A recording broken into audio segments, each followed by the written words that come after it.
நம்ம விளக்கேற்று என்றவுடன் எண்ணெயில் திரியை போற்று ஏற்றக்கூடிய தீப ஒளி மட்டும் அல்ல, நம்முடைய வாழ்வியலின் இருளை அகற்றக்கூடிய ஞான தீபமாகிய கல்வி. யாராலும் தெரிந்து கொள்ள முடியாத கல்வியை கற்றாயா என்று என் அப்பா கேட்டார். தெரியவில்லையே. குரு சொன்னார், அப்படி ஒரு கல்வி இருக்கிறது. அதை தெரிந்தோ அறிந்தோ புரிந்தோ நீ தெரிந்து கொள்ள முடியாது. தெரிந்தோ அறிந்தோ புரிந்தோ தெரிந்து கொள்ள முடியாது.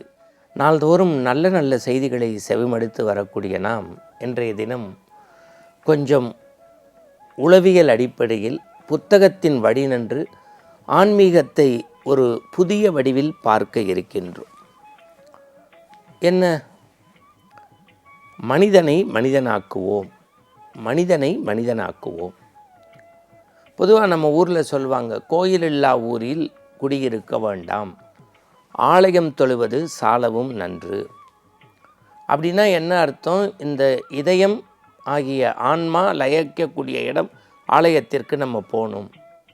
இறைப்பணினா என்ன? கோயில் கட்டுவது, குடமுழுக்குக்கு உதவி செய்வது, தேர் இழுப்பது, குளம் வெட்டுவது, தான தர்மம் செய்வது, இவை மட்டும்தான் ஆன்மீகமா என்றால் இதுவும் ஆன்மீகம். இதை மிஞ்சிய ஒரு ஆன்மீகத்தை நம்முடைய சமய சான்றோர்கள் சொல்லியிருக்கிறார்கள். அப்படின்னா என்ன? வீடுதோறும் விளக்கேற்று, வீடுதோறும் விளக்கேற்று. நம்ம விளக்கேற்று என்றவுடன் எண்ணெயில் திரியை போற்று ஏற்றக்கூடிய தீப ஒளி மட்டும் அல்ல, நம்முடைய வாழ்வியலின் இருளை அகற்றக்கூடிய ஞான தீபமாகிய கல்வி. ஞான தீபமாகிய கல்வி. அதனால்தான் சொல்கின்றோம், எழுத்தறிவித்தவன் இறைவன் ஆவான், மாதா பிதா குரு தெய்வம். அப்போது நமக்கு பாடம் சொல்லித்தரக்கூடிய ஆசானை இறைவனுக்கு சமமாக வைத்து பார்க்கக்கூடிய மண் இந்த பாரத தேசம். அதனால்தான் மாத்ரு தேவோபவ பித்ரு தேவோபவ குரு தேவோபவ தேவதேவோ. இறைவனுக்கு முன்பு குருவை வைத்து கொண்டாடக்கூடிய தேசம் நம்முடைய தேசம். இன்னும் சொல்லட்டுமா ஒரு வார்த்தை? அற்புதமாக பாரதி சொல்லுவான், அன்னசத்திரம் 1000 வேண்டாம், ஆலயம் 16,000 வேண்டாம், ஆங்கொரு ஏழை சிறுவனுக்கு எழுத்தறிவித்தல் புண்ணியம் யாவினும் புண்ணியம். அடாடாடா. நம்ம கோவில் கட்டுவதும் குளம் வெட்டுவதும் அன்னதானம் கொடுப்பதும் தேர் இழுப்பது மட்டுமல்ல ஆன்மீகம். நாம் கற்ற கல்வியை அடுத்த தலைமுறைக்கு, அடுத்த சமூகத்திற்கு, இன்னும் சொல்ல போனால் வறிய நிலையில் இருப்பவர்களுக்கு கரம் கொடுத்து கல்வியால் தூக்கி அவர்கள் இல்லத்தில் ஞான தீபம் ஏற்றுவதே நிலையான வீடுதோறும் எரியும் தீபம். என்ன அற்புதமான கட்டுரை! இப்போ ஒரு பெரிய அரசன் இருந்தான். அந்த அரசனுடைய மகனுக்கு பெரிய ஞானம் கிடைக்க வேண்டும், கல்வி கிடைக்க வேண்டும் என்பதற்காக அவன் உரிய வயது அடைந்த பிறகு ஒரு முனிவரிடத்திலே சென்று, யாரும் கற்க முடியாத கல்வியை, என்ன வார்த்தை அந்த இடத்துல ஒரு மௌனம் சாதிச்சேன், யாரும் கற்க முடியாத கல்வியை கற்று வாருங்கள். இந்த பிள்ளையும் போனான்.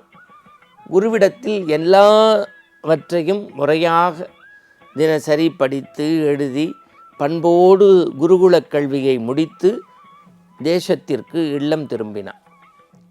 மகாராஜா கேட்டார் தன்னுடைய மகனை பார்த்து, நீ கல்வி கற்றதற்குரிய எல்லா விஷயம் தெரிகிறது, ஆனால் உன் விழிகளில் ஒரு பெரிய ஞானம் தெரியவில்லையே, அந்த ஞான ஒளி பெற வேண்டுமே, நீ யாரும் கற்க முடியாத கல்வியை, பெற முடியாத கல்வியை பெற்றாயா என்று கேட்டார். அவனும் ஆச்சரியக்குறியோடு பார்த்தான். எப்போது நீ இந்த வினாவுக்கு விடை தெரியவில்லையோ மீண்டும் குருகுலத்திற்கு செல் என்றான். இவன் மீண்டும் வந்து குருவை வணங்கினான். என்ன சிக்கல் என்று கேட்டான். யாரும் பெற முடியாத கல்வி, யாராலையும் பின்பற்ற முடியாத கல்வி, யாராலும் தெரிந்து கொள்ள முடியாத கல்வியை கற்றாயா என்று என் அப்பா கேட்டார். தெரியவில்லையே. குரு சொன்னார், அப்படி ஒரு கல்வி இருக்கிறது. அதை தெரிந்தோ அறிந்தோ புரிந்தோ நீ தெரிந்து கொள்ள முடியாது. தெரிந்தோ அறிந்தோ புரிந்தோ தெரிந்து கொள்ள முடியாது. நீனாக கற்க வேண்டும், கற்பதற்கு நீனாக கற்க வேண்டும், கற்பதற்கான வழியை எங்களால் காட்ட முடியும். அடடா, உத்தரவு குருவேன்னு கீழே திருவடி தொழுதார். இங்கே வா, இந்த ஆசிரமத்தில் 400 வகையான மிருகங்கள் இருக்கிறது. இந்த பசு, காளை எல்லாவற்றையும் அழைத்து கொண்டு கானகத்திற்கு சார். தன்னந்தனியான கானகத்தில் அதுகளோடு நீ வாழ்ந்து இந்த 400ஐ 1000ஆக மாற்றி நீ வா, 1000ஆக மாற்றி வான்னார். இவனுக்கு ஒன்றும் புரியல. போனான், நாளாச்சு இயற்கையோடு பேசினான், இயற்கையை சுவாசித்தான், இயற்கையோடு 2.5 கழுதான். நல்லா பார்க்கணும். கானகத்திலே இயற்கையோடு பேசினான், இயற்கையோடு வாழ்ந்தான், இயற்கையை நேசித்தான், இயற்கையோடு 2.5 கடந்தான். இந்த 400 மிருகங்களும் 1000 மிருகங்களாக மாறியது. ஆகா, 1000 எப்போது வந்ததோ நாம் ஞானத்தை பெற்றுவிட்டோம் என்று நினைத்து விலங்குகளோடு, இந்த வார்த்தை ரொம்ப முக்கியம், விலங்குகளோடு ஆசிரமத்தின் உள்ளே வந்தான். இவன் 1001 விலங்கைப் போல, 1001 விலங்கைப் போல தன்னலம் துறந்து வந்தான். ஞானி சொன்னான், நீ தைரியமாக நாட்டுக்கு திரும்பு என்றான்.